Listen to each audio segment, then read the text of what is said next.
Hello friends, स्वागत है आपका चिराग क्लासेज के ऑनलाइन यूट्यूब चैनल के ऊपर। तो फ्रेंड्स कैसे हो आप लोग? आई होप आप सब बढ़िया होंगे। तो फ्रेंड्स आज का ये वीडियो बहुत ज्यादा इंपॉर्टेंट रहने वाला है। इस वीडियो के अंदर हम बात करने वाले हैं एसएससी जीडी के मेडिकल के बारे में कि किस प्रकार आपका मेडिकल होता है, कौन कौन सा पार्ट किस प्रकार चेक किया जाता है, कौन से पॉइंट आपके एसएससी जीडी के मेडिकल के अंदर आपको दिए जाते हैं, कितना समय इसके अंदर मिलता है, सारी जानकारी इस वीडियो के अंदर मैं आपको देने वाला हूँ। वीडियो बहुत ज्यादा इंपॉर्टेंट रहने वाला है, वीडियो के लास्ट तक बने रहे। और अभी तक आपने हमारे चैनल को सब्सक्राइब नहीं किया तो चैनल को सब्सक्राइब करके बेल आइकन को जरूर प्रेस कीजिएगा, जिससे बढ़ते संबंधित नई नई जानकारी आपको सबसे पहले मिल सके। तो चलिए फ्रेंड्स शुरू करते हैं। तो वीडियो शुरू करने से पहले मैं आपको बता देता हूं, मेरा 2018 की वैकेंसी के अंदर एसएससी जीडी के अंदर सीआईएसएफ में सिलेक्शन हुआ था और मेरा पेपर के अंदर 100 में से 91 नंबर था और मेरा जो मेडिकल हुआ था वो बीकानेर के अंदर हुआ था। तो किस प्रकार मेरा मेडिकल हुआ था, मेडिकल के अंदर कौन सा पार्ट चेक किया था और किन मेडिकल के अंदर कौन से पार्ट के अंदर आपको पॉइंट दे दिया जाता है, सारी जानकारी। ठीक है, तो यहां पर आप देख सकते हैं। सबसे पहले मैं आपको बता देता हूं इस वीडियो के अंदर किन टॉपिक्स के ऊपर बात होगी। तो यहां पर आप देख सकते हैं ये सारे टॉपिक, जैसे मैं आपको बता देता हूं eye test, nose test, teeth test, इसके बाद में operation and surgery, tattoo test, sweaty palms, carry angle test, flat foot, knock knee, ear test, इसके बाद में dropping shoulder test, chest test, 6 finger test, varicose veins, hernia test, private part test, skin problem, burn operation marks, इसके बाद में BP test, X ray test, blood and urine test. इन सभी लगभग 20 medical point के बारे में हम बात करने वाले हैं। तो ये वीडियो बहुत ज्यादा इंपॉर्टेंट रहने वाला है, क्योंकि इसमें आपको सबसे पहले पता चल जाएगा कि आपके क्या दिक्कत हो सकती है और इसको कैसे सही करवाना है, क्योंकि अभी आपके पास समय है। ठीक है, तो ध्यान से देखिएगा। तो यहां पर सबसे पहले एसएससी जीडी का जो मेडिकल होता है वो इंडियन आर्मी की मेडिकल की तुलना में, मतलब इतना इंडियन आर्मी की मेडिकल की तुलना में इजी होता है, मतलब इतना ज्यादा हार्ड नहीं होता है जितना इंडियन आर्मी का होता है। ठीक है, इसके बाद में आगे बात करते हैं कि मेडिकल में जाने से पहले जरूरी सूचना क्या होनी चाहिए। सबसे पहले फ्रेंड्स मैं आपको बता दें, शरीर की अच्छे से आपको सफाई करके जाना है। ठीक है, फौजी बनने जा रहे हो तो फौजी की तरह दिखना भी चाहिए। ठीक है, इसके बाद में मेडिकल में पूरी तरह से आपको कॉन्फिडेंट रहना है कि हाँ मैं मेडिकल के लिए जा रहा हूं, मेरे शरीर के अंदर कोई भी कमी नहीं है, मेरा सिलेक्शन हो जाएगा। कॉन्फिडेंट रहना है, क्योंकि अगर मैं मानता हूं जैसे आपके अंदर शरीर के अंदर कोई छोटी प्रॉब्लम भी है, तो अगर आप बढ़िया पॉजिटिव कॉन्फिडेंस के साथ आप मेडिकल देने जाओगे, मेडिकल ऑफिसर के सामने खड़े रहोगे, तो मेरी गारंटी है वो आपकी जो मिस्टेक है आपके अंदर वो भी कई बार इग्नोर हो जाती है। ठीक है, मेडिकल ऑफिसर क्या करता है, बच्चे का कॉन्फिडेंस देखता है, छोटी छोटी प्रॉब्लम्स को वो नकार देता है। ठीक है, ये चीज आपको ध्यान में रखना है। हेयर कट अच्छा होना चाहिए, जैसे आप यहां पर देख सकते हैं, मतलब फौजी की तरह दिखना चाहिए। प्राइवेट पार्ट की सफाई आपको अच्छे से कर लेना है, जैसे अंडर आर्म के सफाई आपको अच्छे से कर लेना है, और आप सभी समझते होंगे उनकी अच्छे से आपको सफाई कर लेना है। ठीक है, इसके बाद में आगे बढ़ते हैं।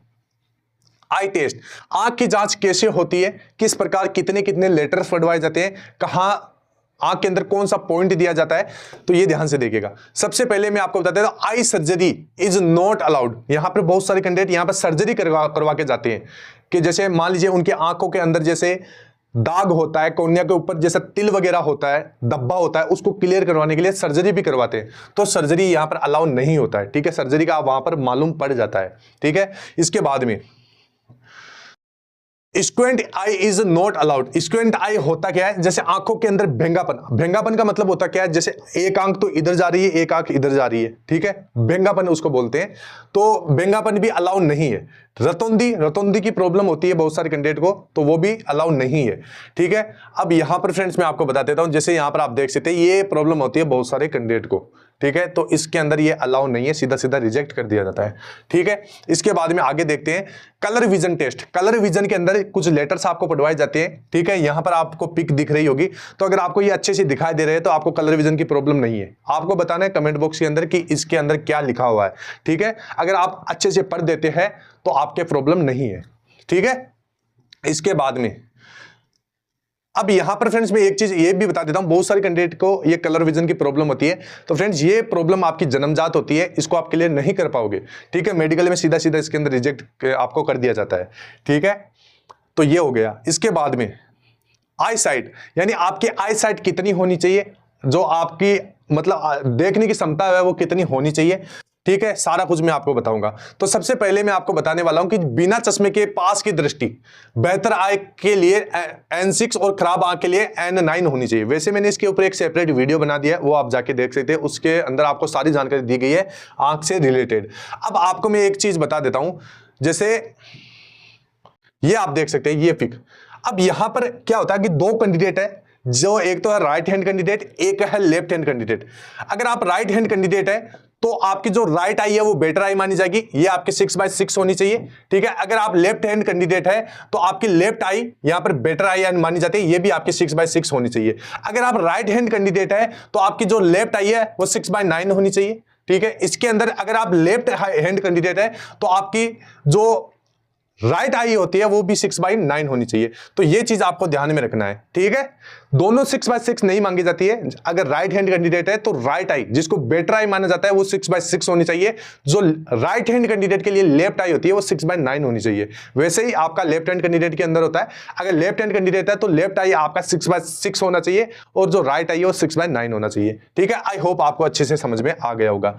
इसके बाद में आगे बढ़ते हैं नोज टेस्ट के बारे में। अब यहां पर नाक के अंदर बहुत सारे कैंडिडेट को प्रॉब्लम होती है, जैसे डीएनएस की प्रॉब्लम या नाक का मांस बढ़ता है वो प्रॉब्लम, तो उसके बारे में भी हम आगे बात करने वाले हैं। तो ध्यान से देखिएगा, यहां पर सबसे पहले ये आपकी प्रॉब्लम होती है डीएनएस की। तो डीएनएस की प्रॉब्लम है, सीधा सीधा आपको कई बार रिजेक्ट भी कर देते हैं और कई बार आपको समय भी दिया जाता है। जैसे 2018 के समय क्या होता था, समय दिया जाता था लगभग 1 से 1.5 महीने का, उसके अंदर बच्चा आराम से डीएनएस की प्रॉब्लम को क्लियर करवा लेता था। लेकिन अभी क्या होता है, हाल ही की जो वैकेंसियां होती है उसके अंदर डीएनएस की प्रॉब्लम होती है, तो उसके अंदर जैसे मेडिकल के अंदर इतना समय नहीं दिया जाता, एक से लगभग 3 से 4 दिन का समय दिया जाता है। 3 से 4 दिन के अंदर डीएनएस का जो मेडिकल होता है वो क्लियर नहीं हो पाता है। मतलब आप ऑपरेशन भी करवा लेते हो, हड्डी सीधी भी करवा लेते हो, तो आपका क्या होता है, वहां पर आपके जो टांके वगैरह होते हैं वो भरे नहीं जा सकते। और इसका एक रूल होता है किस प्रकार मेडिकल में कितना समय होना चाहिए, वो आगे हम बात करेंगे। जैसे आपके सर्जरी को या ऑपरेशन को कितना पुराना होना चाहिए, ठीक है। तो अगर डीएनएस की प्रॉब्लम है, जैसे यहां पर आप देख सकते हैं नाक की हड्डी टेढ़ी होती है या नाक के अंदर मांस बढ़ता है,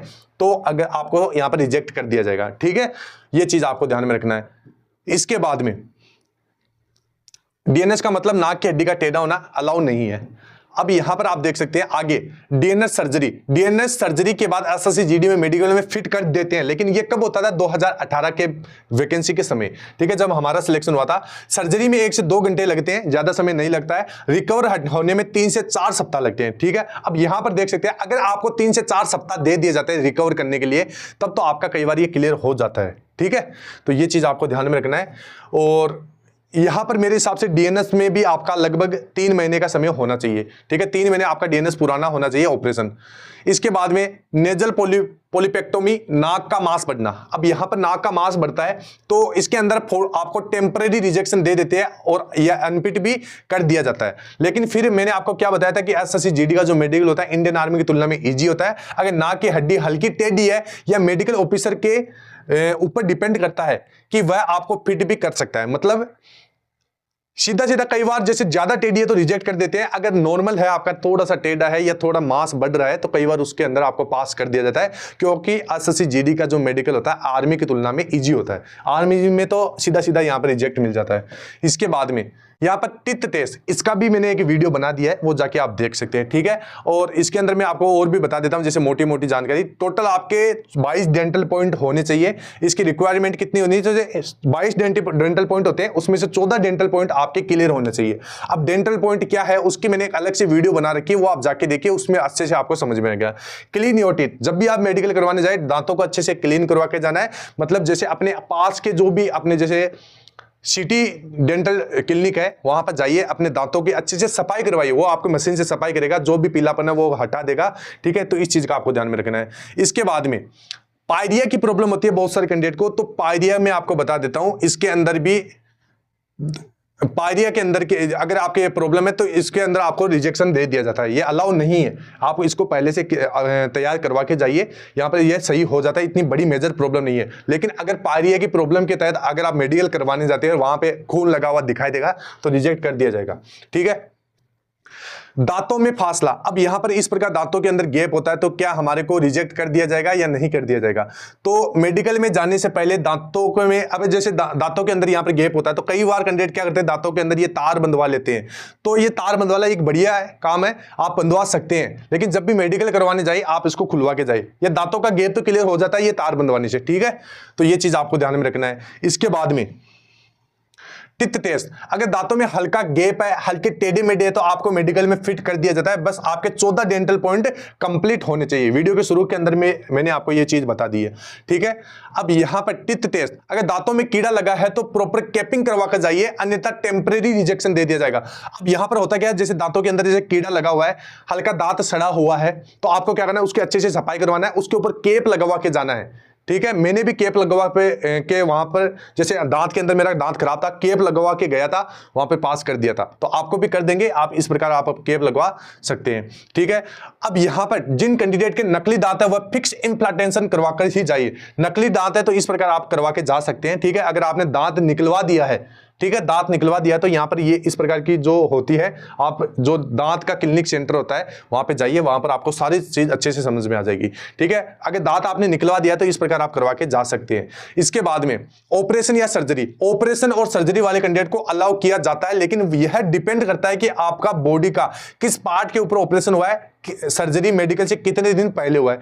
यहां पर ऑपरेशन या सर्जरी अलाउ होती है, ठीक है। सबसे पहले जैसे बहुत सारे कैंडिडेट का यहां पर जैसे हार्ट टूटा हुआ है, तो इस बार इसमें कई बार रिजेक्ट कर दिया जाता है, ठीक है। जैसे राइफल चलाने वाली अंगुलियों के ऊपर जैसे यहां से कोई ऑपरेशन हुआ है, तो इसमें आपको रिजेक्शन दे दिया जाता है, क्योंकि ये राइफल वाला हिस्सा होता है, राइफल इससे पकड़ा जाता है, ठीक है।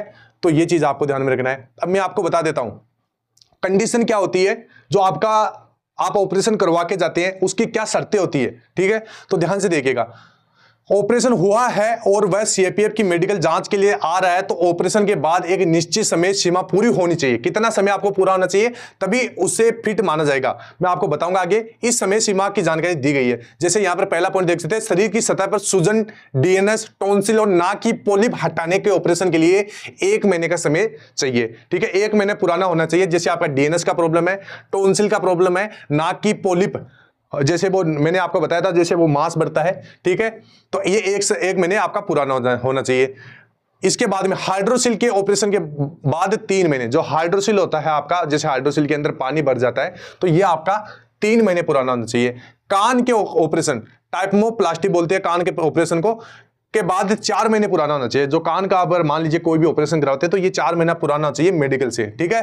पेट या श्रोणि के operation, hernia, varicose veins, fistula आदि के लिए 6 महीने का समय आपको दिया जाता है, ठीक है। 6 महीने आपका पुराना होना चाहिए मेडिकल से, ठीक है। हर समय केवल मेडिकल जांच के समय ही मान्य होगा, ठीक है। ये चीज आपको ध्यान रखना। साथ ही अगर डीएमई, डिटेल मेडिकल और आरएमई के बीच कोई सर्जरी होती है तो उसे अस्वीकार कर दिया जाता है। मतलब अगर जैसे आप मेडिकल करवाने जाते हैं और री मेडिकल के बीच में अगर कोई सर्जरी होती है तो उसको अलाउ नहीं किया जाता है। इस तभी मैंने ये वीडियो बनाया ताकि आप पहले से उसको तैयार करवा सके, ठीक है।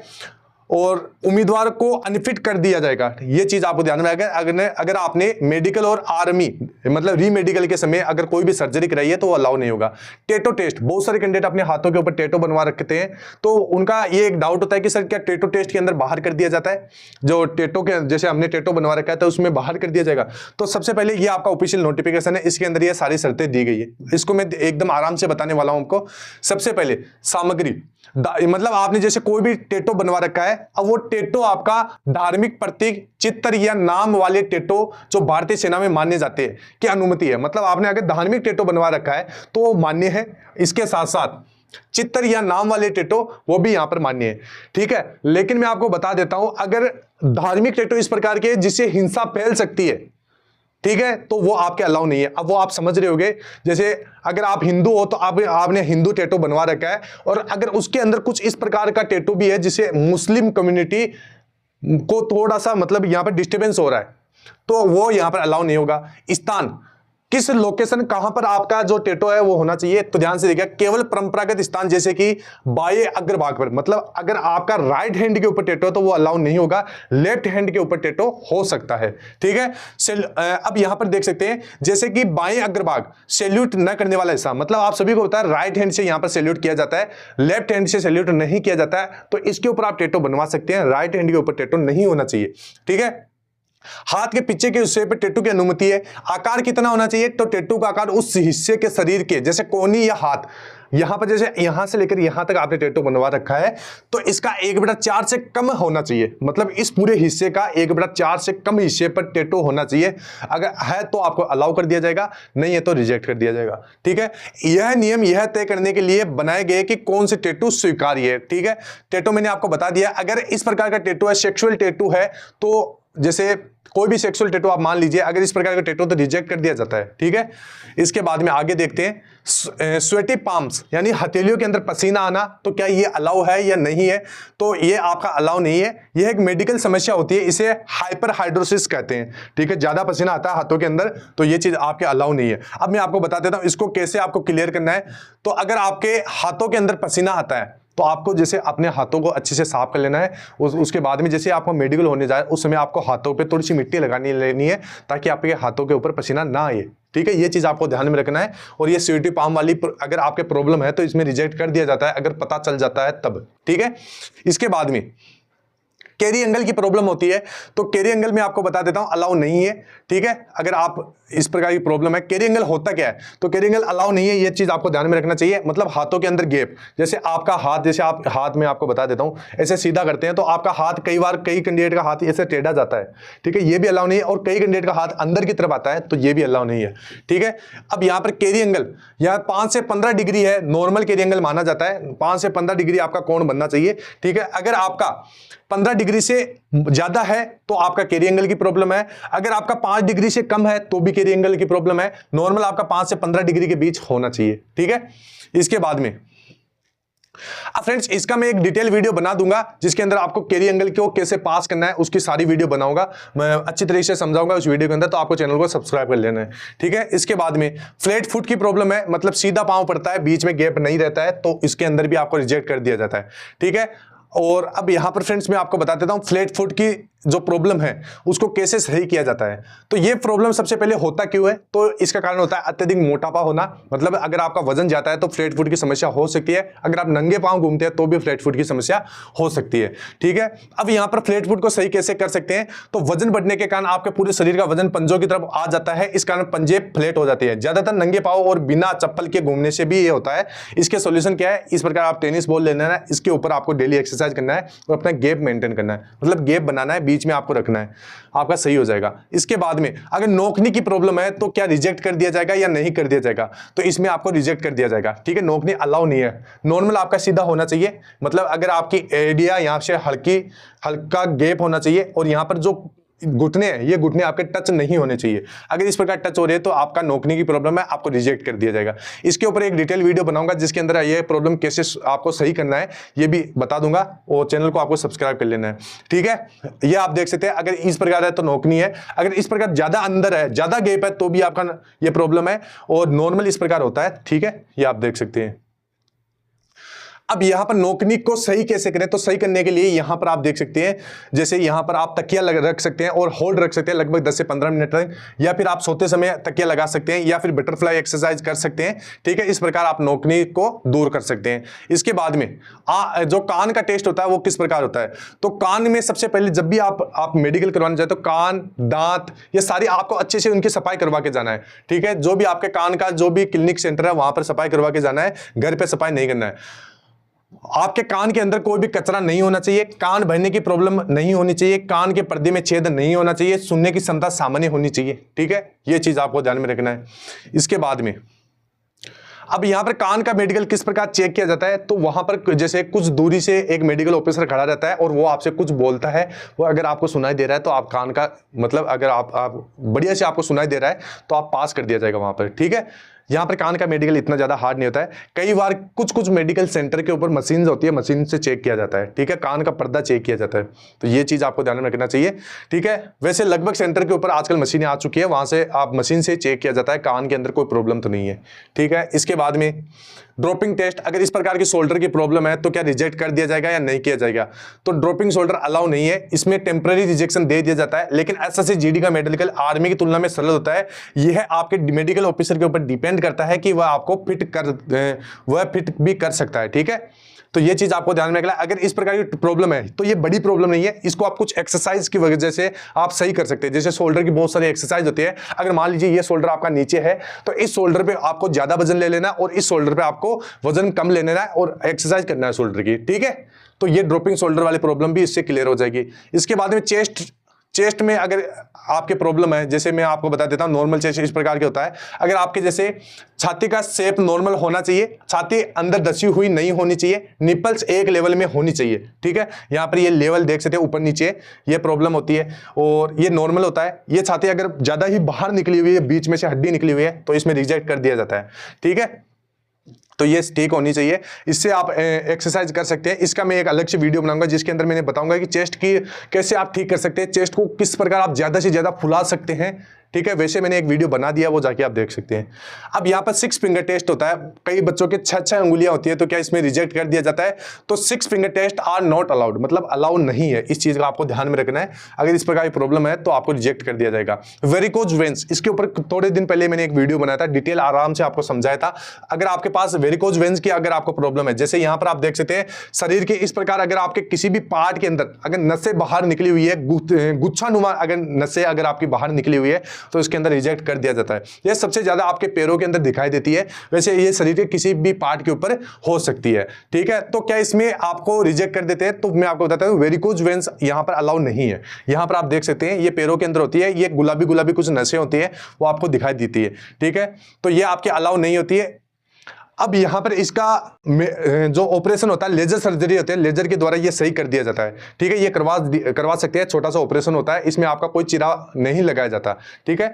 तो ये चीज आपको ध्यान में रखना है। इसके बाद में हर्निया टेस्ट, हर्निया टेस्ट का होता क्या, जैसे आपके शरीर के अंदर एक्स्ट्रा मास अगर बाहर आ गया हो तो उसको हर्निया बोला जाता है, ठीक है। मैं आपको बता देता हूं, जैसे हर्निया यहाँ अगर आपको है तो अलाउ नहीं किया जाता है। शरीर का कोई अंग बाहर निकल जाता है तो उसे हर्निया कहते हैं, ठीक है। इस चीज का आपको ध्यान में रखना है। इसके बाद में आगे बढ़ते हैं, प्राइवेट पार्ट। अब प्राइवेट पार्ट की किस प्रकार जांच की जाती है वो भी आप ध्यान से देखिएगा। इसके अंदर सबसे पहले आप अगर आपका मेडिकल है तो उससे पहले आपको शरीर की अच्छे से सफाई करनी है। अंडर आर्म्स वगैरह होते हैं उसके बाल अच्छे से आपको साफ कर लेने हैं, दाढ़ी अच्छे से बनवा के रखना है, जितने भी प्राइवेट पार्ट है उनकी सफाई अच्छे से आपको कर लेना है, ठीक है। इसके बाद में पाइल्स आर नॉट अलाउड। अगर आपके पाइल्स की प्रॉब्लम है, बवासीर की प्रॉब्लम है, तो ये इसका प्रॉपर ट्रीटमेंट करवा लेते हैं तो मेडिकल में फिट कर दिया जाता है। लेकिन मैंने आपको बोला था 2018 से पहले समय दिया जाता था, आजकल समय नहीं दिया जाता है। तो इसको अगर आपके पाइल्स की प्रॉब्लम है तो अभी सही करवा के आप जा सकते हैं, ठीक है। और ये अलाउ नहीं किया जाता है। टेस्टिकल टेस्ट, यहां पर टेस्टिकल मैं आपको बता देता हूं, टेस्टिकल की अगर आपकी प्रॉब्लम होती है, टेस्टिकल 2 ही होने चाहिए, नॉर्मल शेप में होने चाहिए। दोनों टेस्टिकल की साइज में थोड़ा फर्क भी हो सकता है, ऊपर नीचे हो सकता है, ठीक है। सामान्यतः एक टेस्टिकल दूसरे टेस्टिकल की तुलना में थोड़ा बड़ा या ऊपर नीचे हो सकता है, ठीक है। तो ये प्रॉब्लम है, तो आपको यहाँ आप देख सकते हैं, यानी बहुत सारे कैंडिडेट का ये डाउट होता है कि सर एक ऊपर एक नीचे है तो क्या रिजेक्ट कर दिया जाएगा?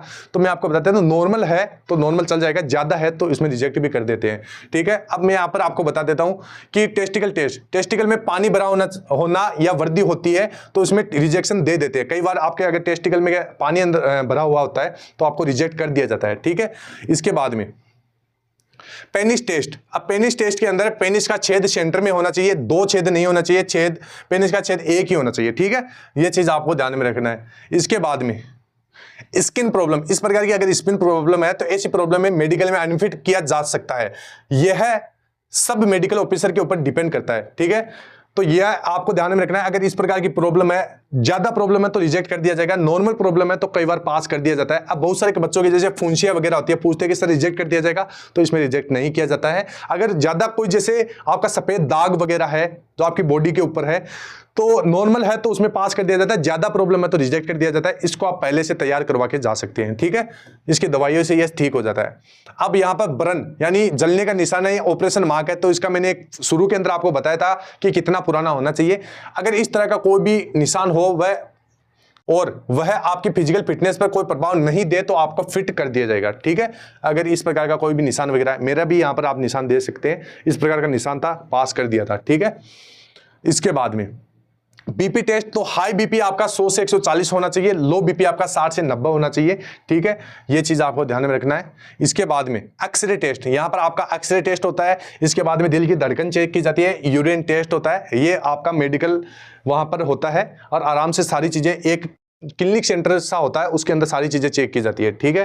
तो ये आपकी सारी चीजें सही होनी चाहिए। जैसे आपका एक्सरे चेक किया जाता है तो आपका एक्सरे एकदम सही होना चाहिए, मतलब शरीर का जो पोजीशन है वो एकदम सही होना चाहिए, कहीं भी कोई जैसे ऑपरेशन नहीं होना चाहिए, कोई हड्डी नहीं टूटी होनी चाहिए। इसके बाद में जैसे यूरिन टेस्ट है तो यूरिन आपका जांच किया जाता है कि अगर आपके कोई शरीर के अंदर कोई प्रॉब्लम तो नहीं है पहले से, ये सारी चीजें चेक की जाती है। ब्लड टेस्ट होता है, ठीक है, और आपकी धड़कन चेक की जाती है। तो ये सारी प्रॉब्लम आपकी चेक की जाती है। ये सारे 20 पॉइंट मैंने आपको इस वीडियो के अंदर बता दिए। तो आई होप आपको सारी चीजें अच्छे से समझ में आई होगी। अगर फिर भी आपका कोई डाउट है तो कमेंट बॉक्स में पूछ सकते हैं। तो फ्रेंड्स फिर मिलते हैं नेक्स्ट वीडियो के अंदर, तब तक के लिए जय हिंद, जय भारत, वंदे मातरम।